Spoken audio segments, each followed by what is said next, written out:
이 시간에 저희들에게 주시는 하나님의 말씀은 마태복음 19장 16절에서 22절 말씀입니다. 마태복음 19장 16절에서 22절 말씀 함께 같이 봉독하겠습니다.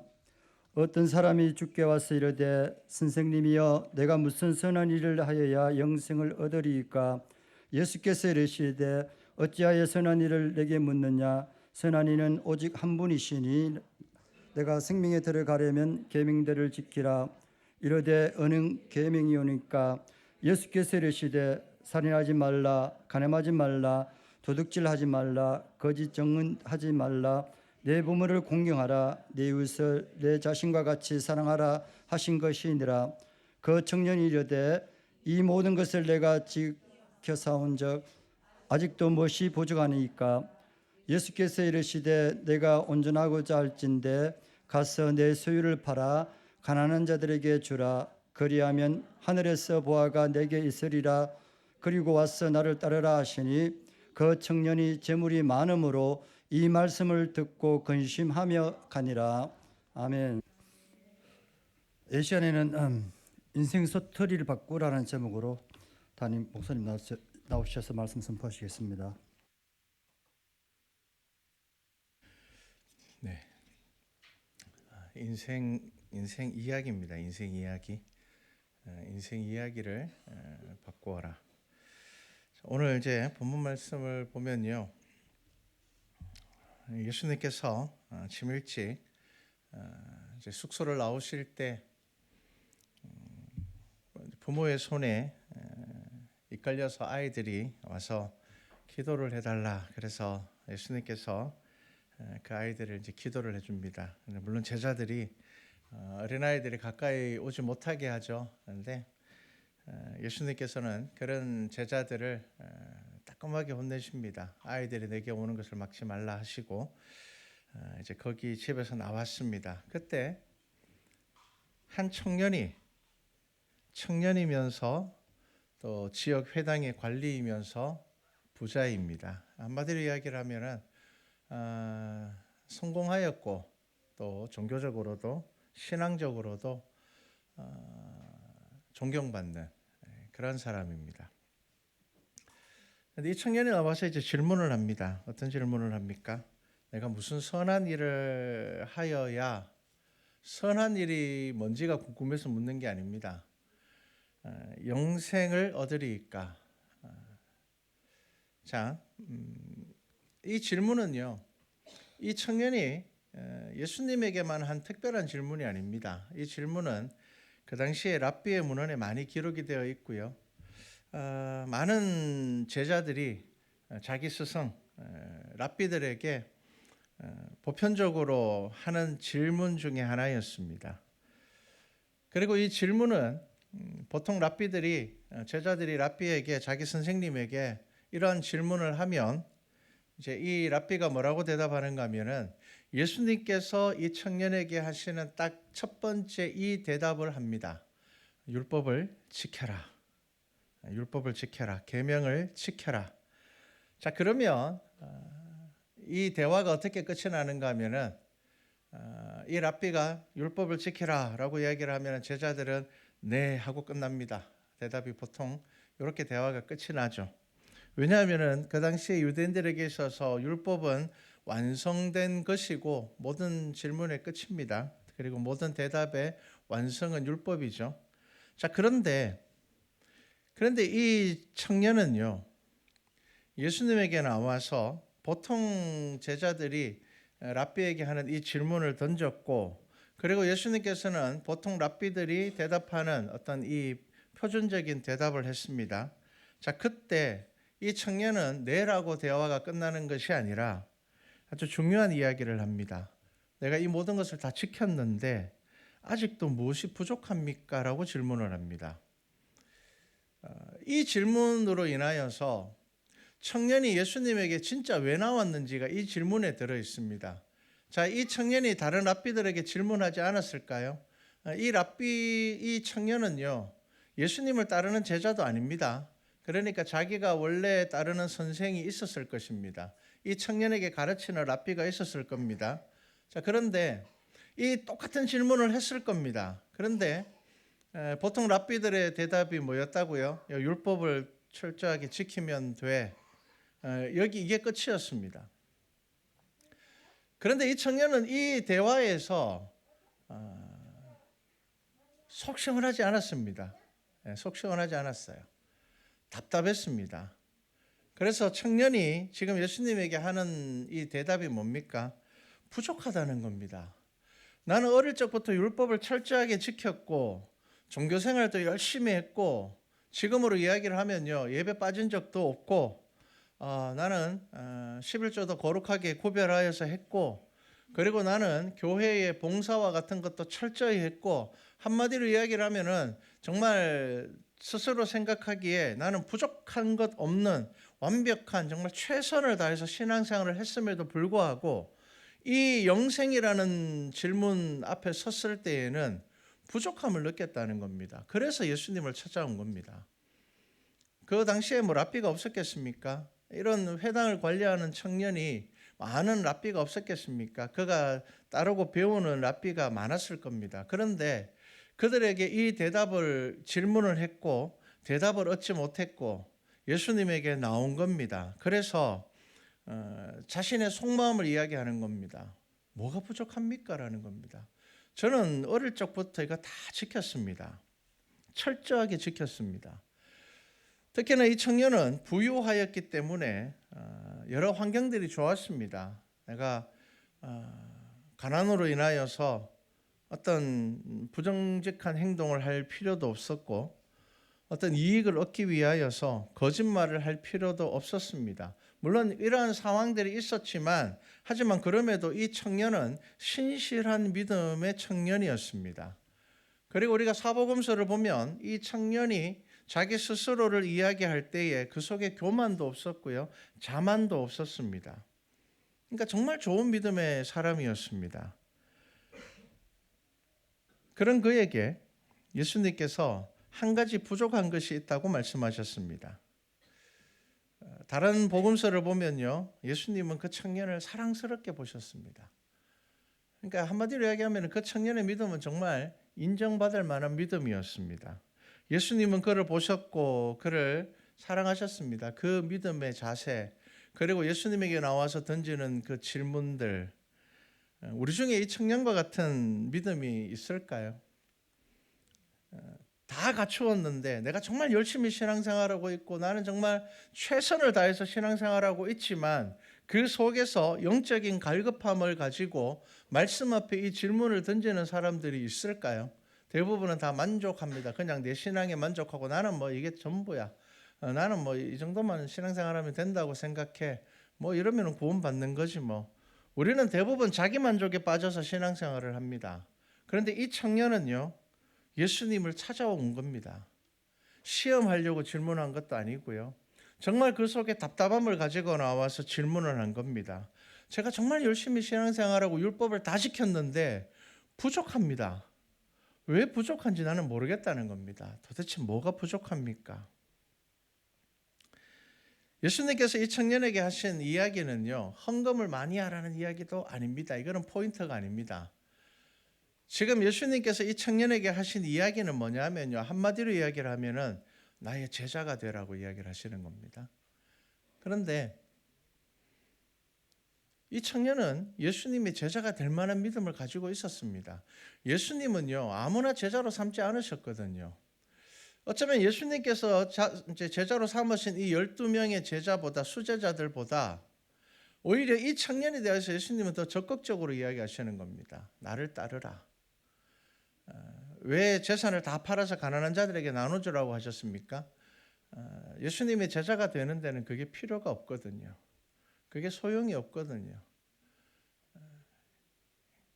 팔아서 나한테 가지고 오라고 이야기하지 않았습니다. 이단들은 팔아서 나한테 가지고 오라고 이야기를 하죠. 이단입니다. 예수님께서 뭐라고 이야기하셨습니까? 가난한 사람들에게 나눠줘라. 그리고 너는 나를 따르라. 예수님께서 하신 이 말씀의 의미가 뭔지 아십니까? 오늘 설교 제목이 인생의 이야기를 바꿔라입니다. 인생의 스토리를 바꿔라입니다. 여러분, 제자가 된다는 것은 뭐냐면요, 내 인생에 예수님의 이야기가 들어오는 겁니다. 우리가 인생 살아가면서 많은 사람을 만납니다. 여러분들의 인생에 수많은 사람들이 등장합니다. 등장했다가 오래가는 사람들도 있고 짧게 내 삶에 등장했다가 사라지는 사람들도 있습니다. 그러니까 우리의 인생 스토리에 예수님께서 뭐라고 말씀하시는가 하면은 너의 인생 스토리를 바꾸라는 겁니다. 어떻게 해요? 너는 나를 따르라는 겁니다. 겉으로 보기에는 예수님을 따르는 것이지만 그 속 깊은 곳에 들어가면은 어떤 의미를 가지고 있습니까? 내가 너의 인생에 들어가겠다는 겁니다. 여러분, 제자가 된다는 게 그런 겁니다. 여러분, 우리가 제자가 된다는 것은 그냥 예수님을 내 삶의 어떤 경계선 꺼놓고 그 밖에 두고 내가 필요할 때 와서 예수님 만나고 내가 바쁠 때는 그냥 예수님 잊고 살고, 그게 여러분 제자가 되는 게 아닙니다. 그게 성도가 되는 게 아니거든요. 지금 예수님께서는 이 청년에게 뭐라고 이야기를 하시는가 하면은 너의 인생에 내가 들어가겠다는 겁니다. 너의 인생 이야기에 이제 내가 들어가겠다는 겁니다. 여러분, 예수님을 믿는다는 것은 우리의 인생에 예수님이 들어오시는 겁니다. 여러분, 이게 믿음입니다. 이게 성도입니다. 여러분, 이 청년에게 예수님께서 지금 무슨 이야기를 하시는가 하면은 믿음이라는 것은 인생의 이야기가 바뀐다는 것을 말씀하시는 겁니다. 예수님께서 우리에게 가르쳐 주신 말씀, 자신을 부인하고 자기 십자가를 지라라고 이야기할 때 우리는 이 말씀이 정말 무겁게 와닿죠. 십자가라는 것 자체도 무겁고 십자가를 우리가 지고 가야 된다는 것도 참 힘듭니다. 그런데 이 이야기를 조금 더 풀어서 이야기한다면은 여러분, 자기의 십자가를 진다는 말이 무슨 말일까요? 자기를 부인하고 자기 십자가를 진다라는 게 오늘 딱 이 말씀 속에 들어와 있는 겁니다. 예수님께서는 이 청년에게 네가 이때까지 살아온 그 인생의 스토리를 버리고 자기를 부인하는 겁니다. 네가 가지고 있는 재물들 다 팔아서 나눠줘라. 이제 네 인생에 그것은 필요 없다는 겁니다. 그 다음 뭐라고요? 나를 따르라는 겁니다. 여러분, 자기 십자가를 진다라는 것은 뭡니까? 예수님께서 나의 삶의 이야기에 들어오시는 겁니다. 주인공이 되시는 거죠. 여러분, 이때까지 내가 살아온 인생의 이야기의 방향이 바뀌는 겁니다. 예수님을 만난다는 게 그겁니다. 사도 바울이 예수님을 만났을 때, 만나기 전까지의 그의 인생의 스토리와 예수 그리스도를 만나고 난 이후의 그 인생의 스토리는 정반대입니다. 여러분, 거듭난다는 게 그런 의미입니다. 여러분들의 인생의 스토리가 바뀌는 겁니다. 여러분들의 인생의 장르가 바뀌는 겁니다. 영화로 이야기를 하면은 예수 그리스도를 만나는 것은 우리의 인생의 반전이 시작되는 겁니다. 그렇기 때문에 우리가 예수 그리스도를 믿고 신앙이 자란다라는 것이 내가 예수님을 만나기 이전의 인생 스토리와 별반 다른 게 없다면, 목적도 바뀌는 게 없고 방향도 바뀌는 게 없다면 우리는 심각하게 생각해 봐야 됩니다. 내가 정말 성도로서 살아가고 있는지를 보셔야 되는 겁니다. 내가 제자로서 살아가고 있는지를 보셔야 되는 겁니다. 이 청년은 영생에 대한 확신을 얻기를 원했고요. 그 인생에서 가장 중요한 질문이 이거였습니다. 예수님께서는요, 그가 가장 갈망하는 것을 얻기 위하여서 그의 인생의 스토리를 바꾸어야 된다고 말씀하시는 겁니다. 그런데 이 청년은 자기의 이야기를 바꿀 용기가 없었습니다. 성경은 분명하게 뭐라고 이야기를 합니까? 재물이 많음으로. 이때까지 내가 살아왔던 익숙한 나의 인생의 이야기를 바꿀 수가 없었습니다. 청년은 예수님과의 대화에서 자신이 느꼈던 갈급함의 문제가 자신에게 있다는 것은 알게 되었습니다. 이때까지 이 청년은 이 갈급함의 문제가 어디에 있는지 몰랐습니다. 그런데 예수님과의 대화를 통하여서 알게 된 겁니다. 나는 예수님을 따를 내 인생의 이야기, 그 스토리를 바꿀 결단이 없었습니다. 우리 신앙의 문제도 대부분 여기에 있습니다. 여러분, 생각해 보십시오. 여러분, 예수님을 만나고 우리의 신앙이 자란다는 것, 우리가 거듭난다는 것, 자기 십자가를 진다라는 것, 이 모든 것들의 의미가 뭐겠습니까? 인생의 이야기가 바뀌는 겁니다. 삶의 방식이 바뀌는 겁니다. 예수님 만나기 전에 즐거웠던 것들이 예수님 만나고 난 이후에는 더 이상 그것이 즐겁지 아니하고 다른 것이 더 즐거워지는 겁니다. 이게 예수님께서 내 삶에 들어오시고 내 인생의 이야기에 예수님께서 등장하시는 겁니다. 제가 예전에 청년 목회를 할 때 청년들 중에 청년 목회 가운데서 제일 어려운 부분 중에 하나가 뭐냐면 게임 중독이었습니다. 지금도 마찬가지죠. 그런데 한 청년이 정말 게임 중독에 빠져 있었던 청년이었는데 수련회를 지나면서 큰 은혜를 받고 그 삶이 바뀌면서 정말 신실한 청년으로 바뀌었습니다. 그런데 그때 이 청년이 청년부 그 모임에서 이렇게 고백을 했습니다. 내가 예수 그리스도를 만나고 나니 게임보다 예배가 더 즐거워졌습니다. 지금 우리 애들이 들으면 무슨 말도 안 되는 소리를 목사님이 강단에서 그래 이야기할 건데 그겁니다. 예수님께서 내 삶의 이야기에 들어오니까 그 이전에 재밌었던 것이 재미없어졌다는 겁니다. 여러분, 이게 예수님께서 내 삶에 들어오시는 겁니다. 이게 내 인생에 예수님께서 들어오시는 겁니다. 그런데 우리는 대부분 그렇게 살지 않습니다. 우리 대부분 어떻게 삽니까? 종교적인 삶과 내 개인의 삶을 분리시켜 놓습니다. 그래서 필요에 의하면 종교적인 삶으로 넘어왔다가 또 내 삶으로 넘어가 버립니다. 그래서 어떨 때는 예수 믿는 사람처럼 살아가는데 어떨 때는 예수 믿지 않는 사람처럼 살아가는 겁니다. 어떨 때는 은혜 이야기하면서 어떨 때는 세상의 욕심과 돈과 어떤 뭐 주식, 코인 이런 거에 뭐 정신 팔려서 살아가는데 주일만 되면은 이 경계선을 넘어와서 내가 신앙인이 되는 겁니다. 여러분, 이게 신앙인이 아닙니다. 신앙인은 뭐라고요? 내 인생의 이야기의 스토리에 예수님께서 등장하시는 겁니다. 여러분, 이것을 깨닫지 못하면 우리의 믿음은 힘을 잃게 될 것이고 교회도 힘을 잃게 될 것입니다. 몇 해 전에 서울의 아주 우리나라를 대표하는 대형 교회에서 젊은 가정들이 그 교회를 대거 떠나버리는 일이 생겼습니다. 존경하는 목사님이 강단에서 늘 하나님의 나라를 선포하였고 청년들에게 젊은 부부들에게 세상에 부유함을 매이지 말고 더 좋은 집으로 옮기고 더 큰 집으로 옮기는 것보다 하나님 나라를 소망하면서 살아가라고 말씀을 늘 선포하셨는데 그래서 그 교회의 많은 가정들이 그 말씀에 도전을 받고 월세에 살고 전세에 살면서도 더 좋은 집, 더 좋은 환경으로 나아가는 것보다 하나님의 나라의 소망으로 살았는데 막상 목사님께서 은퇴를 앞두고는 교회에 무리한 재정을 요구해서 부자들이 사는 동네에 번듯한 아파트를 하나 마련한 것을 알게 된 겁니다. 여러분, 얼마나 실망했겠습니까?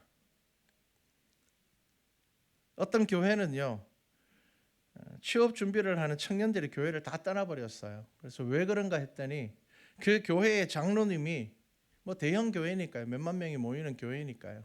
그 교회 장로님이 노동자들의 월급을 횡령하고는 자기는 별장 짓고 살고 몇 억 하는 차들 스포츠까지 몰고 다니면서 노동자들의 월급을 주지 않아서 뉴스에 나온 거예요.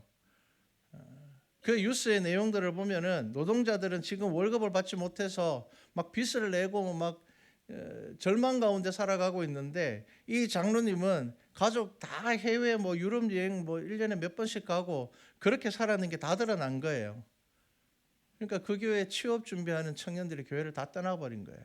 어떻게 장로님이 강단에서는 그렇게 하나님 나라만 바라보는 것처럼 기도하더니 하나님의 은혜로 성공했다고 이야기해놓고는 그래서 하나님을 위해서 살겠다고 강단에서는 기도를 해놓고는 어떻게 저 가난한 노동자들의 월급을 주지 않고 횡령할 수 있냐는 겁니다. 그러니까 특히나 취업 준비하는 청년들이 상처를 받은 거예요. 저런 분이 교회에서 장로를 하고 있단 말이야. 여러분, 완전한 것을 바라는 것은 아니거든요. 그런데 뭐가 문제입니까? 여러분, 예수님을 믿고 변화된다는 것은 우리의 인생 가운데 예수 그리스도께서 들어오셔서 내 인생의 스토리가 장르가 바뀌는 것을 의미하는 겁니다. 여러분, 인생의 장르가 바뀌고 있습니까? 전혀 바뀌지 않고 그냥 주일날 예배 드리러 올 때에만 성도로서 살아가고 그 옛날에는 세상에서 어떻게든지 더 성공하고 더 남들보다 높은 자리에 올라가려고 그러면서 교회 와서는 거룩하고 경건한 척하면서 살아간다면 결국 우리의 믿음은 무너지게 되어 있는 겁니다. 미국 농구 선수 중에 세이 길저스 알렉산더라는 선수가 있습니다. 저는 농구를 잘 모르는데 이 사람의 이야기가 이제 스토리가 나와서 보니까 이 알렉산더라는 농구 선수의 별명이 뭐냐면요, 조용한 억만장자입니다. 조용한 억만장자.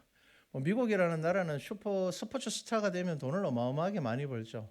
그래서 이 농구 선수의 재산이 얼마냐면 4천억이 넘습니다. 어마어마하죠.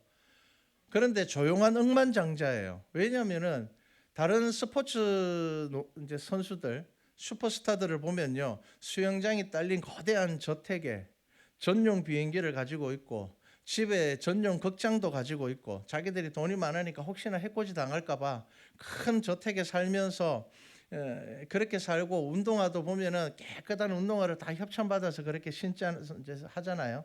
그런데 이 농구 선수는요, 허름한 이제 체육복에, 운동복에 운동화도 오랫동안 쓰는 운동화, 그리고 자가용 또 10년이 더 된 중고 자가용을 이제 타고 다니는 거예요.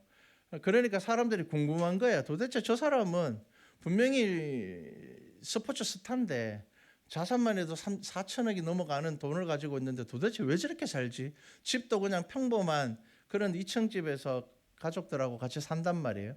그래서 알고 보니까 이 운동선수는요, 어린이 암 연구에 500만 달러를 기증을 하고 자기가 있는 지역에 고등학교 가난한 아이들 밥 굶지 말라고 급식비를 전액 지원하고 있는 거예요. 그리고는 또 저소득층 아이들에게 그 아이들이 뭔가 새로운 것을, 그 아이들이 가난해서 재능은 있는데 기회를 가지지 못할까 봐 그 아이들이 새로운 기회를 경험할 수 있는 그런 프로젝트를 하고 있는 거예요. 그러니까 거기다 돈을 다 쓰고 있는 거예요. 일반적으로 보통 슈퍼스타들이 살아가는 그 삶의 이야기와 전혀 다른 스토리를 만들어가고 있는 겁니다. 여러분, 사람은 자기 인생의 스토리가 있어요. 자기가 만들고 싶은 이야기가 있어요. 그런데 여러분, 저와 여러분들의 삶에 그 인생 이야기에 예수님이 늘 계십니까? 지금 예수님께서는 이 청년에게 뭐라고 이야기하시는가 하면 너의 인생에 내가 들어가겠다라고 이야기를 하는 겁니다. 너는 나를 따르라고 이야기를 하는 겁니다. 여러분, 이게 예수 믿는 겁니다. 성도라면, 우리가 예수를 믿는다면 저와 여러분들의 인생에 예수님이 들어오셔서 여러분들의 인생에 예수님의 이야기가 이어져야 한다는 겁니다. 여러분, 하루에 몇 번 감사하십니까? 여러분, 하루에 몇 번 예수님 이야기를 하십니까? 한번 생각해 보십시오. 여러분들의 신앙이 가장 뜨거웠던 때가 언제인지 한번 생각해 보십시오. 예수님의 이름으로 무엇인가를 열정적으로 했을 때 아닙니까? 여러분들의 인생에 예수님이 있을 때입니다. 여러분들의 스토리에 예수님이 있을 때 여러분들은 누구보다 뜨거웠고 은혜가 넘쳤을 겁니다. 내 인생에 예수님이 들어오시면요, 있다면 내게 남는 시간, 여유의 시간이 생기면 그 시간은 기도하는 시간이 될 것이고 찬양을 듣는 시간이 될 것이고 하나님의 말씀을 묵상하는 시간이 될 겁니다. 별 할 일이 없어도 교회를 한 번씩 찾아와서 둘러보는 것, 우리의 인생에 예수님이 있기 때문입니다. 그런데 내 인생 가운데서 예수님께서 없으면은요, 내가 남는 여유의 시간은 노는 시간이 되는 겁니다. 쇼츠를 보거나 게임을 하거나 공허한 수다의 시간이 되는 겁니다. 긍정적인 이야기보다는 부정적인 이야기로 시간을 보내는 겁니다. 여러분, 우리의 인생에 예수 그리스도께서 없으면은 우리는 우리의 믿음이 흔들리게 됩니다. 답답합니다. 나는 예수 믿는 것 같은데, 나는 신앙생활 하고 있는 것 같은데 내 삶에 부족한 것이 느껴진다는 겁니다. 마가복음에는요, 이 청년에 대해서 어떻게 표현했는가 하면은 슬픈 기색을 띠고라고 표현을 했습니다. 이 청년에 대한 안타까움이 들어있죠. 이 청년이 그 마음의 답답함을 해결하기 위하여서는 예수님을 따라가야 됩니다. 그의 고난에 참여해야 됩니다. 그것을 위하여서는 그의 인생에 이제 예수 그리스도가 그 인생의 스토리에 들어와야 됩니다. 그런데 그는 결단하지 못했습니다. 여러분 인생 이야기에 예수님으로 인하여서 늘 새롭게 시작되고 있습니까? 여러분 성경 이야기보다 주식, 부동산, 코인, 요즘 청년들은 모이면은 교회 다니는 애들도 모이면 늘 그런 이야기를 한다고 합니다. 여러분 그게 여러분들의 중심사 아닙니까? 어떻게 하면 내가 더 좋은 집으로, 더 넓은 집으로 이사할까? 어떻게 하면 내가 좀 더 높은 삶의 어떤 것을 누릴 수 있을까? 여러분 그거 잘못된 거 아닙니다. 그런데 여러분 그 속에도 예수 그리스도께서 들어오셔야 된다는 겁니다. 여러분 그게 믿음입니다. 예수님은 부자 청년을 통해서 저와 여러분들에게 말씀하시는 겁니다. 내가 내 삶에 들어가 내 인생 이야기가 바뀌어야 영생에 대한 확신과 두려움이 없을 것이다. 여러분 죽은 믿음은 일상의 삶에 예수님의 이야기가 없는 사람입니다. 가족과의 관계 가운데 예수님이 없습니다. 직장에서 예수님이 없습니다. 나의 돈을 벌고 사용하는 것에 예수님이 없습니다. 제자가 된다는 것은요, 그 모든 삶의 영역에 예수님의 이야기가 들어오는 겁니다. 여러분 그게 믿음입니다. 여러분 그렇게 살아가는 사람들 주위에 한번 보십시오. 그분들은요 정말 예수님처럼 살아가려고 애씁니다. 여러분 그게 믿음입니다.